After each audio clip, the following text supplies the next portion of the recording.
Welcome to The Reality Taboo. It's August 9th, 2025. I'm Jeff. Joining me is my co-host, Ness.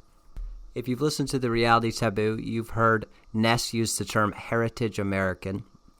And I recently came across an article on this phrase from Politico dated July 31st, 2025. I'm going to be drawing from an article by Ian Ward called "The Online Right's Favorite Nativist Slogan is Gaining Traction in the Real World." So from the article, like a lot of phrases drawn from internet discourse, the precise definition of, quote, Heritage America can get a bit fuzzy around the edges, and its exact meaning remains the subject of some debate. But in its most basic sense, the phrase refers to present-day Americans who trace their ancestral roots to the colonial period or shortly thereafter. Depending on whom you ask, the category also includes the offspring of indigenous Americans and the ADOS, or American Descendants of Slavery. But at its most fundamental, Heritage America refers to the offspring of the Anglo-Protestant and Scotch-Irish settlers, in other words, the white people, who populated the original colonies before heading west to settle the American frontier. Skipping ahead in the article, while the specific worldview surrounding Heritage America may have been incubated online, it is increasingly finding its way into the policies and rhetoric of the Trump administration. In a speech at the conservative think tank the Claremont Institute in July, Vice President J.D. Vance urged conservatives to reject the view that America is founded exclusively on a common creed, reviving a theme from his acceptance speech at the Republican National Convention last year. Quote, America is not just an idea. We're a particular place with a particular people and a particular set of beliefs and way of life, said Vance, pointing to the frontier mentality that allowed, quote, our ancestors to tame a wild continent. If the subtext wasn't clear enough, he added, quote, that is our heritage as Americans. The self-identified members of Heritage America know what you're probably thinking. Isn't the term just a not-so-subtle euphemism for, quote, white? Indeed, as the term has gained traction on the right, critics have charged that conservatives have adopted the term principally as a way to launder white nationalism with facially neutral language. Others charge that it's little more than blood and soil nationalism rebranded under a new label. So, Ness, feel free to pick up any of those threads, but I want you to specifically at least also explain what you mean by Heritage American. It's a term you use frequently. Why do you use that term, and what do you mean by it? Natio in the Latin means a race of people. That is where the term nationalism comes from. So the real rebrand is to act as if there needs to be a qualifier for nationalism as being about blood and soil. It is about the birth or the race of people. That is what the prefix in Latin means. As far as who qualifies as a Heritage American, it is useful to have some ambiguity in the term. And pointing this out, as Politico does, and complaining about it, is because there is an understanding there implicitly that it is effective to do so. This is what the left does with terms like social justice and progressivism and fairness and all of these other terms that are nebulous that allow for things to be never nailed down definitively. As for what the conception is, generally understood, it is who the nation was originally founded for. We've talked about the various foundations, how America, historically, it's easier to look at it as a series of different foundations. The first foundation in 1776 and the latter part of the 18th century, where the first law that was passed about naturalization provided citizenship for free whites of good character. And then in the second founding, in the middle of the 19th century, in some ways supplanted that first founding. Well, the people who have the strongest claim to being Heritage Americans were the ones who whose ancestors were in the country for the first century of its existence as an independent country, and to whom the nation was originally conceived of existing for the benefit of. In the Declaration of Independence, there is the famous phrase, we make a nation for ourselves and our posterity. And so it is not people who would subsequently come to join the country. It wasn't people who were non-citizens in the country. It was people who the country was carved out of blood for, and for their descendants. It is sloppy to say that it is synonymous with white. I think people who unironically use the term Heritage America, for example, would not look necessarily at Ashkenazi Jews from the Levant coming over today into the United States, although they are racially white, as Heritage Americans, nor would they look at firstborn migrants from non-Western European countries as Heritage Americans, people from the Caucasus who are Muslim, like Chechens, who look as white as any self-identifying white person from South Carolina, is not at all a Heritage American.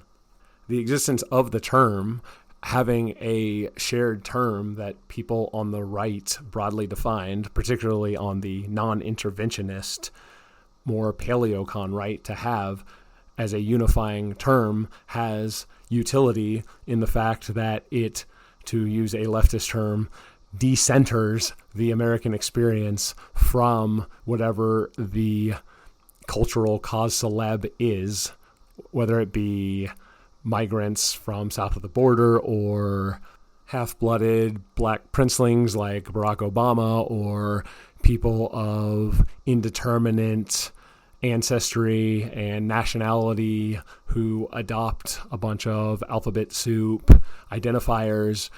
Throwing all of these non-Heritage Americans together still comprises less than half of the American population, and yet if we look at image searches on the most powerful search engines, or have ChatGPT generate images of what an American is, we are virtually never going to get people who I would describe here as Heritage American, because that is a term that almost doesn't exist. There are, of course, black interest groups and Asian interest groups, Hispanic interest groups, Jewish interest groups, non-binary interest groups. There's all these different interest groups, but there are not interest groups for white Americans, particularly for Heritage Americans. And so by creating a term, as we unavoidably enter into the identity politics demographic age, at some point it becomes inevitable that whites are going to be considered one of those various identity groups. Prior to the emergence of the term Heritage American, there are all these other groups, and then we won't explicitly say that there are whites, but whites are kind of the residual, except when the residual is 55 or 60% of the population. From a centering perspective, that seems a little bit off. And I think that the author of the Politico article can sense that the assertion of an identity for that group of people who are generally not referred to at all is something that is potentially threatening. So to be a Heritage American, do you have to be white?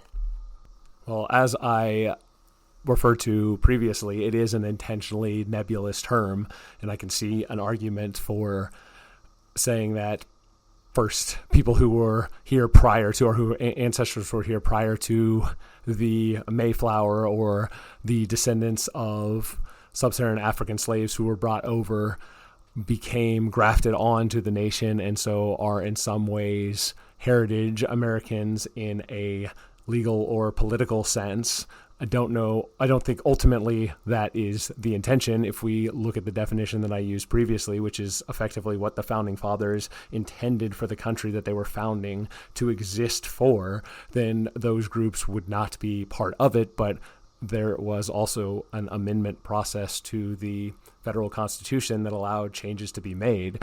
And so in a pure sense, I would say, yes, it does require being European by descent, but not that's only necessary and not sufficient. However, if there is some point in the future where a negotiation has to be made, where you rope in other identities, other ancestries who have been here for centuries as well, to build a coalition that results in demographic stability and a moratorium on immigration, I think that is a concession that should be made. But again, I'm not an arbiter of what the phrase means exactly. My conception of it is, again, someone who the country was originally founded for the posterity of.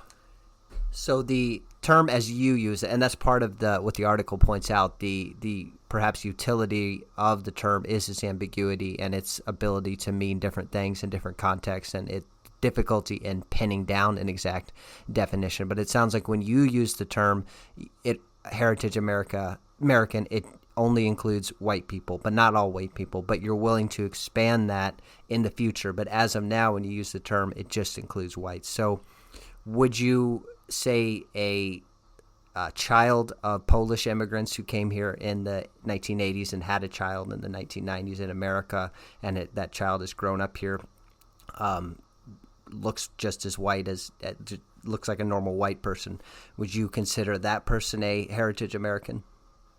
No, I don't think I would consider that person a heritage American, but I don't think that citizenship is at this point exclusively reserved for those who I would define as heritage American. Again, it's a useful term to understand an interest group, a block of potential political power that is intentionally kept from unifying with a shared set of interests. But in any democratic republic, there is not going to be practically a political mechanism for creating some hard and fast definition that is required to be met before some set of benefits can be conferred upon those who meet that term.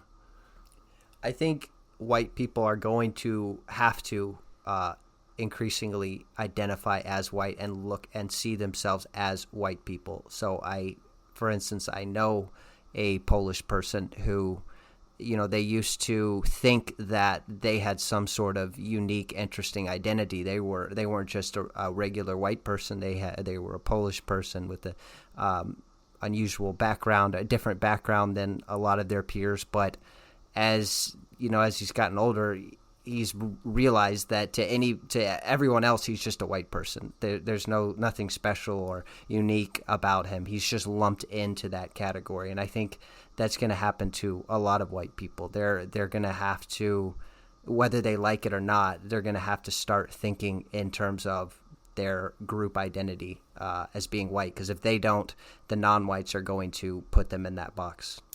Well, the ethnicity that is poses a more interesting question in terms of the way that political power plays out in the United States, and something we've argued here multiple times in previous recordings is, does that same thing apply to Jews in the United States? Will we come to a point where right now it's a meme, a set of memes to poke fun at how Jews seem to shapeshift back and forth from talking about how, as a fellow white person, XYZ, but then also that they have this distinct identity as Jews. And I think what we're seeing happening now with a realignment in terms of how Americans view Israel, and by extension how they view Jews in the United States, that could be changing. And I think that I've talked about too how the ADL, for example, used to spend so much of its energy, AIPAC and the ADL, criticizing white nationalism and talking about how MAGA was a sort of Nazism reincarnated. And now you look at their press releases and social media feeds, and they're not putting virtually any emphasis on that at all. And they've cozied up to the Trump administration. And as we were laying out sort of the contours of this 2024 election, my conception of it was it would be MAGA with Israel as the 51st state, and there could be some realignment where Ashkenazi Jews who have a strong concern for the state of Israel, that they could switch from identifying as non-whites to identifying as sort of the ultimate whites. So they could be grafted onto this heritage American tree if the right circumstances arise. I don't look at Heritage America as something that is practically politically viable anymore. I think it's just useful as a term to talk about a group that was, as we talked about multiple foundings of the country, that was disenfranchised almost 200 years ago. And so the idea that there's going to be some sort of new political identity, a new nation formed that is comprised of heritage Americans and somehow exists exclusively or primarily for their benefit, I think that's obscene. I think it's, and the article gets into this too, that it means a lot of, as we said, the term means a lot of different things, and that's partly what makes it interesting. There's also an aesthetic term to it, where it's not strictly a racial, it's more like a vibe, and it emphasizes Americana, it emphasizes the unique culture of America, like the settlers, the pioneers, the folk heroes, things like that. Yes, it is definitely distinct from white nationalism. American conservatism is its own distinct type of thought. It has a pedigree, an intellectual pedigree stretching back to prior to the official founding of the United States, and it's very distinct from European nationalisms and from white nationalism. It is, for one thing, very much about localism and state rights and federalism in the sense of a minimal federal state that only very loosely, if at all, unifies the larger political structure. And so that is not necessarily to rule out the potential utility of white nationalism, although I think people of Northwestern European descent, for reasons we've talked about previously, primarily for being outbred and universalistic, are going to be some of the biggest opponents to any sort of hard and fast conceived white nationalism. But I don't think white nationalism and heritage Americanism are the same thing. They are not synonyms, and I don't think they should be viewed in that way, even though a majority or perhaps an exclusive number of heritage Americans might be included in some sort of white nationalist conception. They aren't the same thing. There is also a religious element in heritage Americanism. To quote John Jay in the Federalist Papers, quote, "Providence has been pleased to give this one connected country to one united people, a people descended from the same ancestors, speaking the same language, professing the same religion, attached to the same principles of government, very similar in their manners and customs, and who, by their joint counsels, arms, and efforts, fighting side by side throughout a long and bloody war, have nobly established general liberty and independence," unquote. John Jay is not grouping those things together simply for rhetorical utility.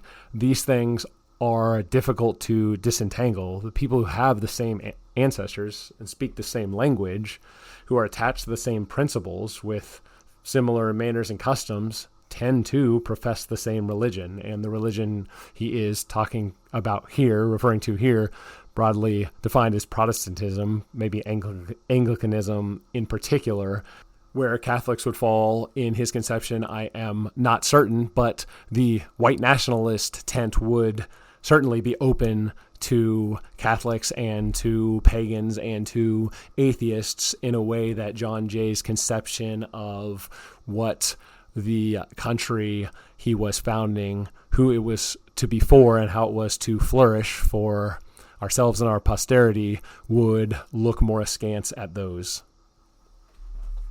It was taken for granted among the founding fathers that America was a white nationalist country. Now, that term didn't exist back then, but if you had described it, I would say all of the founders, all of the major early American figures would have subscribed to all the principles of white nationalism. And I'm just one anecdote that stood out to me.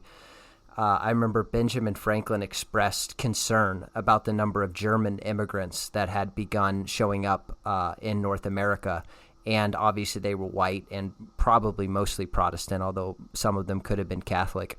But that just, as today we would think that's, there's no real difference between a white American of British or German ancestry. But that was, back then, just that seemingly minor variation in the composition of the Americans' ethnicity. That was a significant concern.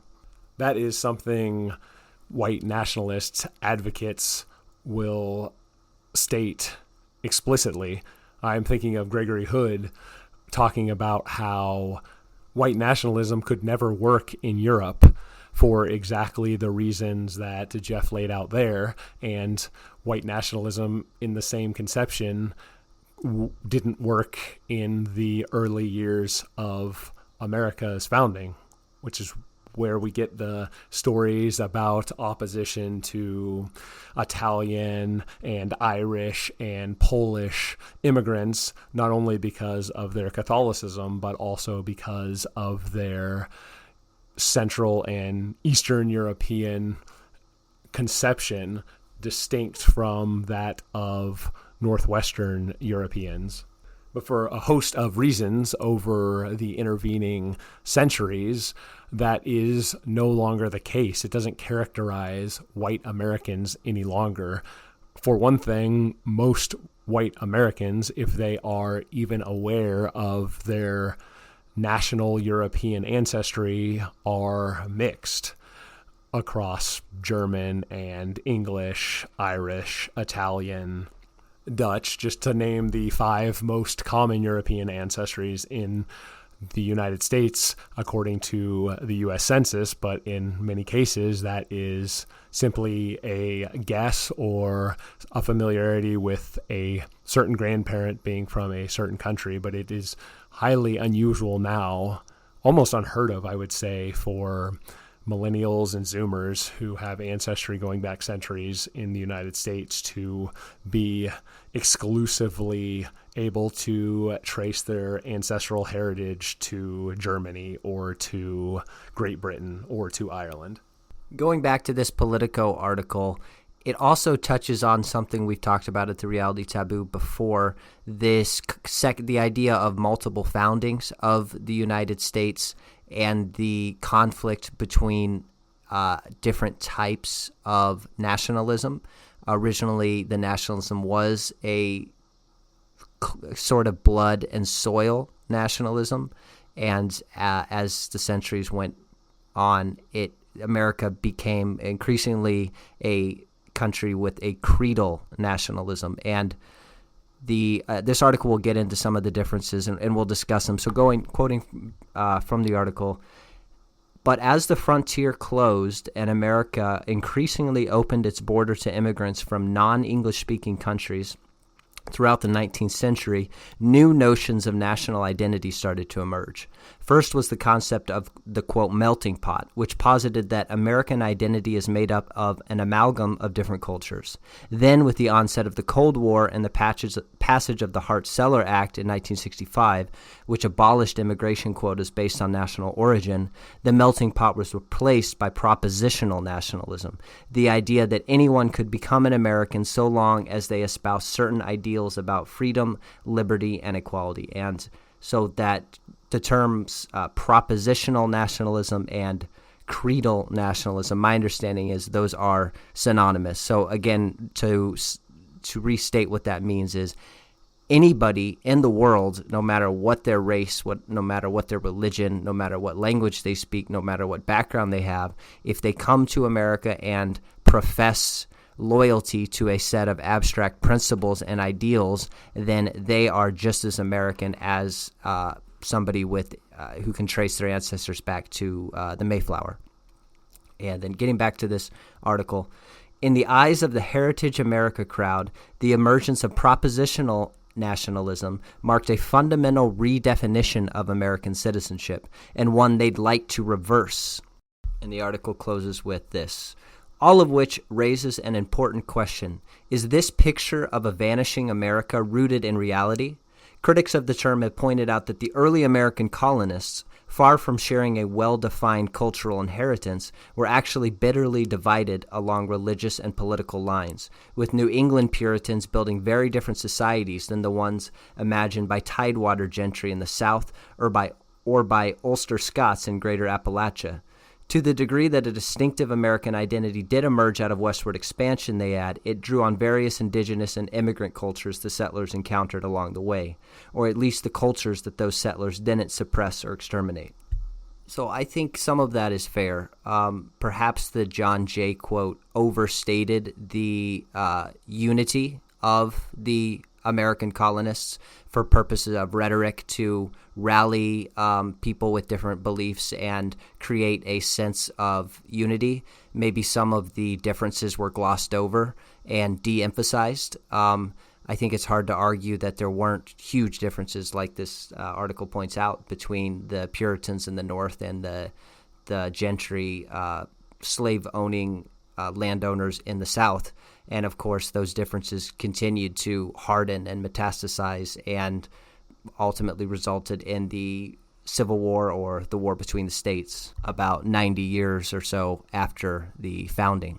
I would not be nearly as gracious. The idea that settlers that made it to California, the 49ers, in the middle of the 19th century somehow had more in common with the Comanche or something than they would with an Anglican in New England is ridiculous on its face. I think that is self-serving propaganda that is obviously untrue.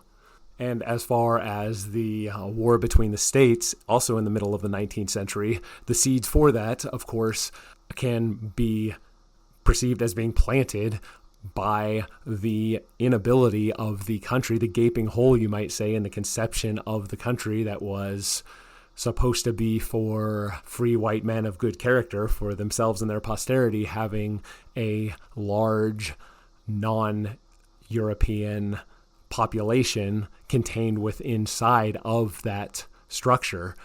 That it is easy to say that the popular conception of the war between the states being exclusively about slavery, it was not exclusively about slavery, but indeed slavery and the political ramifications of its expansion westward played an enormous role in sparking that bloody conflict that it could be argued could have been avoided by making the country exclusively for ourselves and our posterity to begin with. And I think many white Americans did realize that, and that explains why, as we mentioned before, the original Constitution for the state of Oregon excluded all black people from the borders of the state. They didn't allow slavery, but they also just didn't allow black people at all to be present in the state. I didn't mean to quibble too much previously, but I would take some issue with the conception of America at its founding as a white nationalist country. I think you could make the argument that the history of the country would have been better had it have been that, better for everyone, not just better for people of Northwestern European descent. But I think as it played out, America was more adequately described as a white supremacist society, where their white nationalism is the idea that what Oregon's constitution created, the idea that the country or the state was for white people and non-white people would not be included, would not be enslaved, would not have lower social hierarchy or lower political rights. They just wouldn't be part of the political entity at all.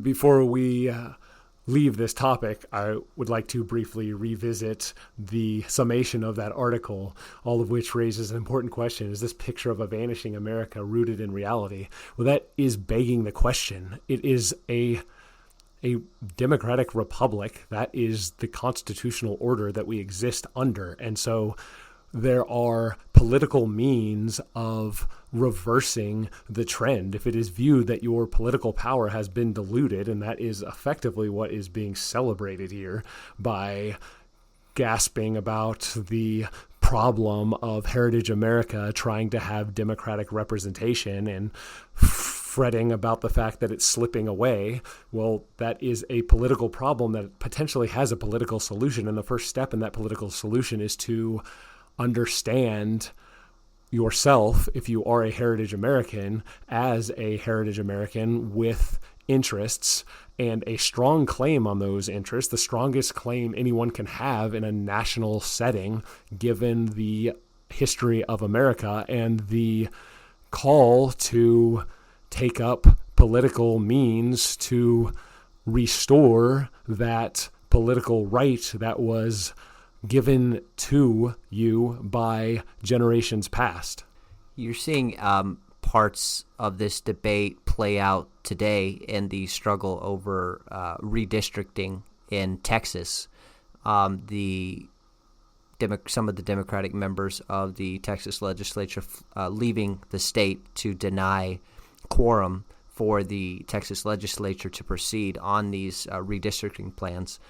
There are strong racial elements to all of this. We're not going to get into it now, but I just wanted to flag it. Hopefully we can discuss it in the future. But I think the bottom line is the non-whites clearly recognize the importance of getting districts that guarantee that their certain race, their team will have representation. So that's why you see these bizarre gerrymandered districts, which ensure that a given district will have a black representative or a given district will have an Asian representative.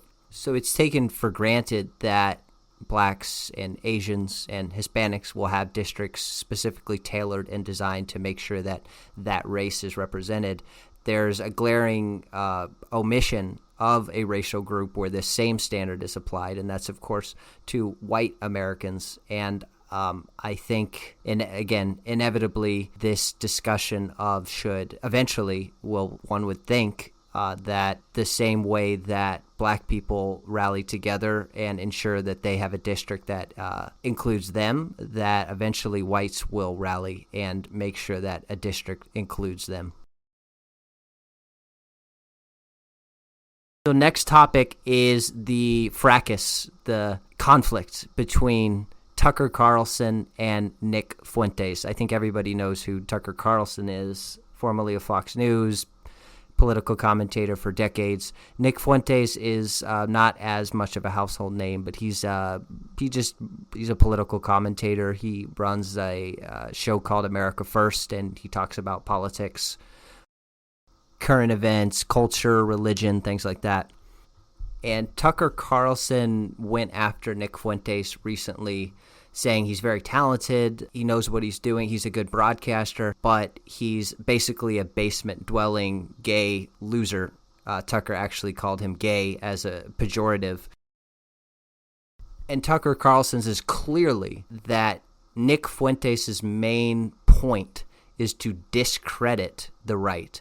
So people like Tucker Carlson, implicitly in this framing, people like Tucker Carlson are the respectable right. They criticize Israel and neocon policy from the right perspective. They don't go too far. They stay within respectable lines and criticize it. But people like Nick Fuentes are crude and crass and kind of dirty. There's a very not so subtle elitist mindset that Tucker Carlson has here.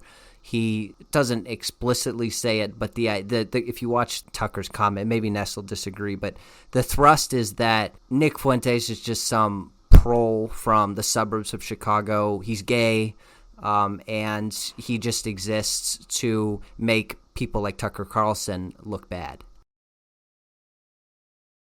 And Tucker has accused Nick of being a Fed, and that he doesn't detail exactly what he means, but the implication is that Nick is controlled opposition, is funded or controlled in some way by the deep state. And I think that's particularly rich coming from somebody like Tucker Carlson, who, if you look into his background, if you're comparing Nick Fuentes and Tucker Carlson, and you're wondering who's more likely of those two people to be a Fed or to have ties to the deep state, I think you'd have to say Tucker Carlson. I'm going to play a compilation audio clip of Tucker Carlson. These are from various periods. I will interject to give the timestamp for each of these clips. So we start with Tucker on a recent podcast within the last week or two when he had on Candace Owens. And he's attacking my dad as the CIA, his dad's in the CIA or whatever. And I'm like, well, that's no, untrue. Then my father dies, and I learn, actually, yeah, was involved in that world. I was completely shocked by it. So no one has to believe me, but that's just a fact. Right. This was in March of this year. This next clip is from June 2024. Get a lot of crap, including from Putin, like, oh, you're from a CIA family. Well, yeah, obviously my father worked in conjunction with CIA. I mean, that's what that is. And I tried to join the CIA. This next clip is from May 2002. He had a bunch of them. He ran the Voice of America for a long time, maybe 5 or 6 years. He was an ambassador in Africa, and then he ran something called the Corporation for Public Broadcasting. Next, February 2024. I mean, the guy who took out Mossadegh lived on my street. One of the Roosevelt CIA officer. So, I mean, again, I grew up around this stuff, but that's why it's not happening. But they seem to be doing so many other things. I mean, I applied to CIA. My dad worked with CIA. I was never against CIA. I thought only like dumb liberals were against CIA, and traitors or whatever. So my views on CIA have evolved based on things that I have seen and personally experienced. December 2001. Trip with your father. Was it about a year and a half ago? How long has it been? Since we were in Pakistan. Lastly, 2021. The internet to expose the lies. If this isn't 20 years ago when you were on CNN, and we couldn't expose things, we can expose it now, and they still do it. Well, I guess I would ask myself, I lie. If I'm really cornered or something, I lie. I try never to lie on TV. I just don't, I don't like lying. I certainly do it, out of weakness or whatever. So in one of those recent clips, Tucker said, well, you don't have to believe me, but I didn't know my dad was in the CIA until he just died a few months ago. I certainly do not believe Tucker. I find it hard to, after listening to those clips, how you could possibly believe or take Tucker at his word when he says he just recently learned that his father worked for the CIA. I like Tucker Carlson in general, but I'm having a hard time understanding this other than he's just blatantly lying about his connections to the deep state and to the CIA. I don't understand how he could think he would get away with saying something so obviously false by claiming that he didn't know his father worked for the CIA. I will try to frame it in a way that will help it make sense. I was taken aback at the interview that Tucker Carlson did with Candace Owens, where he made that comment, and I processed it as him maybe thinking that he had a deeper revelation of how thorough and long-lasting his father's involvement was with the CIA, but this is not at all secretive information. I just checked. It's literally on Tucker Carlson's Wikipedia page, where it talks about in his early life section what his dad did. And so the idea that it was somehow unknown is sort of belies belief. I don't know. I haven't heard subsequently how he's qualified it, but I would assume that the explanation, to the extent that he wasn't just blatantly lying, is that there were some, as I said, revelations as to how deep the ties went, or maybe some of the things that he was involved in, his father was involved in, that Tucker Carlson didn't realize he was involved in.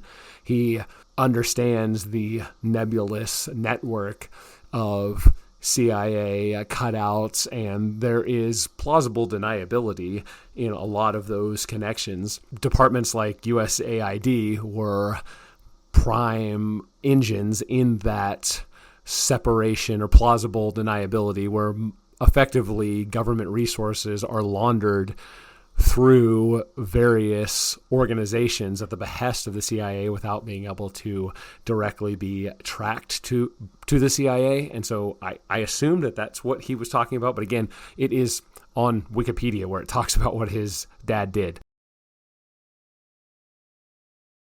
I think that last clip we played of Tucker kind of explains it. He admitted that when he's cornered, when he's put in a vulnerable position, he lies. And I think that's what happened here. He had been called out by people like Nick Fuentes for people like Nick Fuentes saying that Tucker Carlson, or at least his dad, worked for the CIA, and Tucker doesn't like that. And so his first instinct is to lie, and that's what he did. He lied about his father working for the CIA. Yes, to lay out what I see happening here will give some clarity as to what that lie, the purpose it was intended to serve, the noble lie to take Carlson's perspective as magnanimously as I can. What we see happening now, we talked previously about how this second Trump administration was effectively a MAGA movement with Zionism welded onto it. The subsequent actions in the Middle East, and we'll talk about some polling data briefly at the end that helps make this clear, but the political reality is that Israel's actions in the Middle East are spoiling American public support for Israel. And we are in a situation now where the political contours of the American right are shifting. Younger Republicans are much less amenable to Israel than older Republicans are. And so there is a shift that is happening in real time. And I think what the Tucker Carlsons of the world are trying to do is to allow the Republican Party to divorce itself from Israel without embracing full-on anti-Semitism. And I don't mean that in a derogatory sense. I mean that in a sense that I think somebody like Nick Fuentes would certainly agree to, which is an inherent, almost inextricable mistrust of Jews in America and the political influence that Jews have on American Western politics and in global affairs more generally. I think that the concern, if I want to make a steelman case for what I think Tucker Carlson is coming from, he is trying to thread the needle where the American right can consolidate the ideas of MAGA and divorce American interests from Israeli interests without having that being viewed as inseparable from historical revisionism, Holocaust denialism, whatever you want to uncharitably categorize the viewpoint of people like Nick Fuentes. And so in summation, the American right, the concern that Tucker Carlson has in this telling is that the American right can only handle so much truth in certain increments and not all at once. And if the MAGA movement becomes synonymous with America First, with Nick Fuentes, that politically it will be totally non-viable. So Tucker Carlson just wants to give you a red pill or two, but he doesn't want you to overdose on red pills. And in this conception, Tucker Carlson represents the moderate version of the American right currently, which is America First, anti-Israel, not anti-Jewish. Fuentes is anti-Israel and anti-Jewish, but of course we're leaving out, if not the largest, numerically largest faction of the American right, certainly the portion of the American right that has the most economic and political power, and that is the coalition that gave Trump his second term. That is the MAGA with Israel grafted on as the first state, 51st state, or the very first state, depending on how you want to characterize it. So I think we have three factions broadly defined of the American right, and as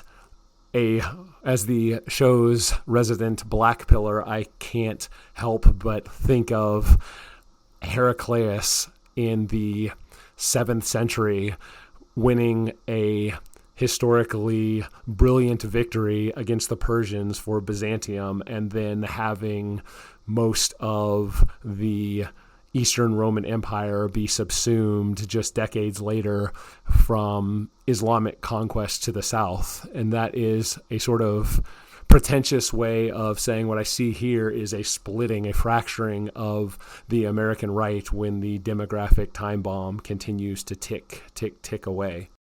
So, Ness, what are just those three factions you're talking about? The first faction are the MAGA loyalists, the influencers, the Trump administration itself, and most of the Trump officials, which are America first at home, with Israel conceived of as part of America, as an extension of America, and the extension of America that's under the most threat. So that is where most of the power resides. That's the first faction. That is the political faction that is in power. The second faction is the Tucker Carlson faction, which is anti-Israel but not anti-Jewish. And the third faction is the Fuentes faction, which is both anti-Israel and anti-Jewish. And I guess the first faction, the Trump administration in power, would be both pro-Israel and pro-Jewish. So I guess to really succinctly put it, the first faction is pro-Israel and pro-Jewish. That is the Trump administration. The second faction is Tucker Carlson, which is anti-Israel but pro-Jewish, and the third faction is Fuentes, which is both anti-Israel and anti-Jewish. And the leaders of each of these factions fit nicely with the demographic transition that we are experiencing. Trump is the old boomer who, like many old boomer Americans, is pro-Israel and pro-Jewish. Tucker Carlson is an Xer who is skeptical of American interventionism, but is inherently pro-Jewish and buys into the Nuremberg explanation of how the 20th century played out. And Nick Fuentes is the Zoomer Republican who is the most red-pilled, who is anti-Israel, but doesn't look at it just because Israel has some different international interest from America, but because Israel is the quintessential Jewish state, and consequently it acts as Jews everywhere act. I don't think you used the term gatekeeping earlier to describe what Tucker Carlson is doing, but that's what's happening. So, briefly stated, gatekeeping is the control over who gets to participate in a conversation and on what terms. So Tucker Carlson is gatekeeping here against Nick Fuentes in 2025. About 20 plus years ago, in the early to mid 2000s, Tucker Carlson was gatekeeping against a different person, that person being Pat Buchanan. So here's a clip again of Tucker Carlson back in, I don't know the exact date, on C-SPAN in the early 2000s, around the time of 9/11 and the Iraq War. I mean, this is part of the sad thing with Pat Buchanan, as far as I'm concerned. And just to restate, I mean, Pat does raise issues that I think are important. I mean, I think that, the sovereignty of the American military, et cetera, I mean, these are not just crank issues. But unfortunately, Pat Buchanan raises them in a way that I think is discredited. And when attacked, he can always fall back on the line, well, the tiny cabal that controls American politics doesn't like me because I speak truth to power. This is actually, incidentally, almost verbatim what he said the other day, that I offend the plutocracy, that I'm a wanted man by the inside the Beltway people, and in every sense cast himself as a victim who is sort of a Karen Silkwood of politics, someone who's so truthful that he's being hunted down by the conspiracy that runs Washington. I mean, it's all a bit much. Maybe Pat Buchanan just says things that are kind of kooky, and that's why he's being criticized. It's perfectly valid to question America's relationship with Israel. Israel has a lobby. It's perfectly fair, as far as I'm concerned, to beat up on Israel's lobby. But I don't think that's the reason that Buchanan is being labeled an anti-Semite. It's this kind of, as I've said, this relentless bringing up topics related to Judaism. I mean, famously, Pat, always beats up on Goldman Sachs, but never Morgan Stanley. I mean, it's really hard to. There is no point at which Pat Buchanan has held a press conference and said, I really don't like the Jews. I think they're a sinister force in America. But I think, and it took me years to come to this position. I mean, I'm not throwing the term anti-Semite around. But you reach a point when you say, well, gee, here's a guy who has gone out of his way to defend Demjanjuk and other accused Nazi war criminals, who's constantly attacked Israel, who's attacked American Jews for supporting Israel unduly, who's implied that American Jews push America into wars in which non-Jews die. There really is, and again, I'm not hysterical on this subject, but I do believe that there is a pattern with Pat Buchanan of needling the Jews. Is that anti-Semitic? Yeah. I mean, after a while, you conclude it is, in some sense, anti-Semitic. I mean, Pat Buchanan obviously has a lot of personal and affectionate relationships with people who are Jewish. So on a personal level, perhaps he's not, but on a different, maybe thematic level, I think he probably is. I think that people should be allowed to have differing views on immigration. I think people should be allowed to point out the fact that there is an Israeli lobby, and yes, it's powerful, and debate the merits of that, I guess. I don't think there's, strictly speaking, anything wrong with that. But again, I think Pat Buchanan is part of the reason it's so hard to have that conversation, because he discredits it by his presence, because he gives people who watch him carefully the sense that he has another agenda that has to do with personal dislike, and that he believes in conspiracies, and that he believes that the Jews are this sinister, secretly organized force trying to affect American politics. And those aren't discussions I think normal people, sober people, should be having, because I think they're ludicrous. So this is a pattern that continues to today. Tucker will, in a backhanded way, say he's not insulting someone, say he's not calling them a name, but actually calling them those very names. So in this case, he's not saying that Pat Buchanan's an anti-Semite, but that 3-minute clip, clearly the thrust is that Pat Buchanan is an anti-Semite and he shouldn't be talking about those things. And again, Tucker Carlson is gatekeeping. He's setting the terms. You can go this far, but no further. You can talk about this idea of the Israeli lobby in certain terms, but if you cross over the line, then you're a bad person, and you're kooky, and you're ludicrous, and you're a bad person. Well, in a lot of ways, that hasn't changed from the conception just laid out previously, which is Tucker Carlson was fine with Pat Buchanan being anti-Israel, but he perceived a problem with Pat Buchanan's putative anti-Jewishness. And that is the same pattern that is playing out now. The difference, of course, is that the American right, especially the younger portion of the American right, has definitely shifted in the Buchananite direction over the intervening 20 or 25 years, and that has redounded to some extent to Tucker Carlson's benefit, because it is worth putting this in its proper context at the time, which for someone like Tucker Carlson, who wrote at some point for the Weekly Standard and existed on Fox News after being on MSNBC and C-SPAN, for him to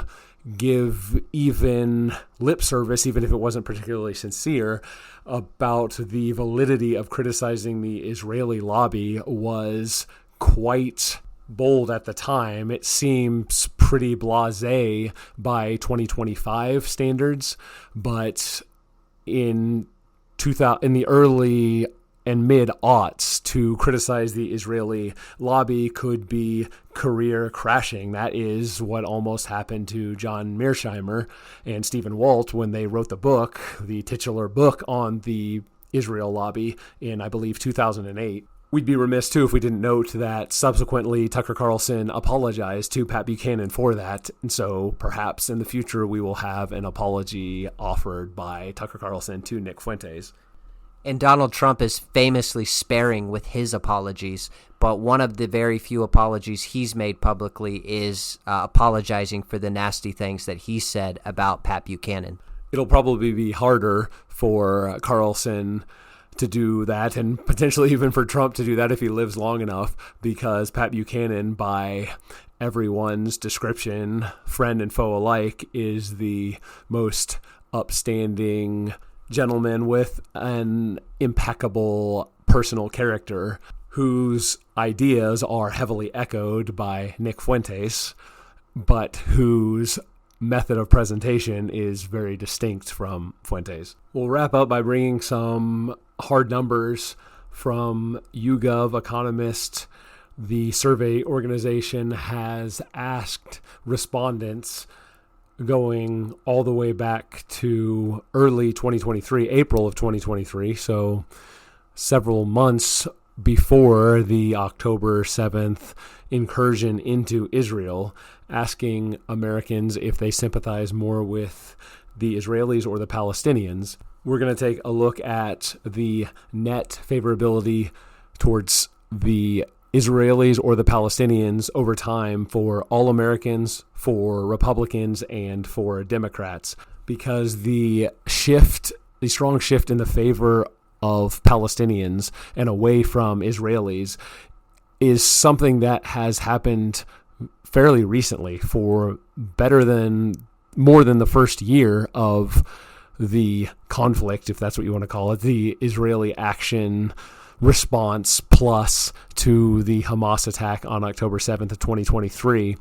For more than the first year of that response, Israel's actions were still viewed quite favorably by most Americans, but in the last several weeks, that has shifted dramatically. So in April of 2023, for all Americans, there was a net positive of 18 points for people saying that their sympathies were with the Israelis rather than with the Palestinians, primarily. This figure is arrived at by taking the percentages who say that they sympathize more with the Israelis and subtracting from that the percentages who say they sympathize more with the Palestinians. The percentages who say they are either not sure or sympathize with each about equally are disregarded. So again, in April of 2023, it was plus 18 in favor of Israel. A week after October 7th, October 14th of 2023, it had gone all the way up to plus 38 in favor of Israel. And then a year after that, in October of 2024, it was plus 19 in favor of Israel. So it had returned to the same pro-Israel level of sentiment that Israel enjoyed over the Palestinians prior to October 7th. And we come to today, and nationally, America is just plus 4 in favor of Israel over the Palestinians. So not only is that a huge drop from a week after October 7th, when it was plus 38 in favor of the Israelis, sympathizing with the Israelis, it has dropped 34 points today, all the way down to just plus 4. And it has also dropped from plus 18 prior to October 7 to just plus 4 a year and a half into the Israeli response to October 7th. And so we can see there is that initially October 7th created a lot of American goodwill towards Israel. After a year, that goodwill had dissipated and the American public sentiment was back at the same level that it had been prior to October 7th. And it was reasonable to assume that it was probably going to settle back at that level, but that has not been the case. And now the sentiment is as big, so is from plus 18 prior to October 7th to plus 38. So it gave the October 7th attack gave a plus 20 point bump to American sympathies for Israel. Since then, down from plus 18 prior to October 7th to just plus 4 today, and that is a drop of 14 points. So a way to cut out the numbers and simplify the thinking about this is the boost that Israel received in sympathy subsequent to the October 7th attack, the same drop, almost the same size of drop, has occurred from where Americans were on Israel prior to October 7th as to where they are today. So the bump in sympathy that the Hamas attack gave to Israel, Israel has lost that and then lost it again in the intervening 18 months based on the response. That is for all Americans. For Republicans, prior to October 7th, it was plus 43 in favor of Israel. After the week after October 7th, plus 70 in favor of Israel. In October of 2024, it was plus 57, and then today it is plus 51. So there is a 19-point drop from today compared to subsequent to the event of October 7th, but the Republican number still from April of 2023 to today, Republicans are modestly more pro-Israel with their sympathies than they were prior to the October 7th attack. And so it doesn't take a lot of arithmetic to understand that the big reason that overall public support for Israel has declined is because Democrats have shifted very, very heavily in favor of the Palestinians in terms of their sympathies. If we look at the Democratic numbers, prior to October 7th, it was -2. That is very marginally more sympathetic towards the Palestinians than the Israelis. Then after October 7th, it went to +11. So by 11 points, Democrats were more likely to say they sympathized with the Israelis than with the Palestinians. And then in October of 2024, a year later, it was at -9. So a little bit less supportive and sympathetic towards the Israelis than they were prior to October 7th. But if we look at today, it's dropped all the way to a -34, which is a drastic change in terms of Democratic voters' perspective on the Israel-Palestinian conflict. And the numbers for independence mirror, I won't go through those because I've already thrown a lot of numbers around, but they mirror much more closely the Democratic transition over time. So it's really, to try to summarize all of this, the public was quite sympathetic to Israel in the weeks after October 7th, and then a year later had settled back to where they were prior to the attack, and today is quite hostile to Israel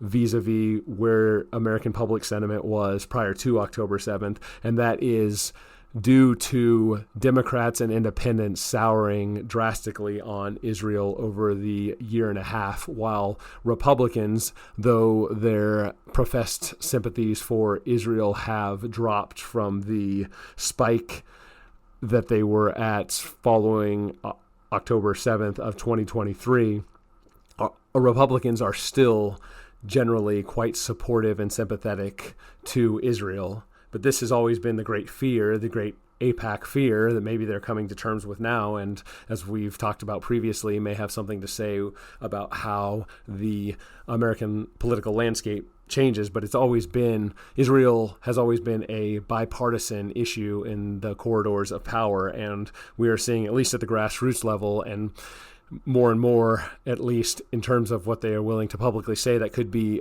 changing to where being pro-Israel is explicitly and specifically coded as a Republican position. And I think that is the danger that people like Tucker Carlson are perceiving for the right, to be perceived as being pro-Israel, but he's trying to balance the similar political problems that will be presented by Republicans being perceived of as being anti-Semitic. That'll do it for us this week. Thanks for listening. We'll talk to you next time.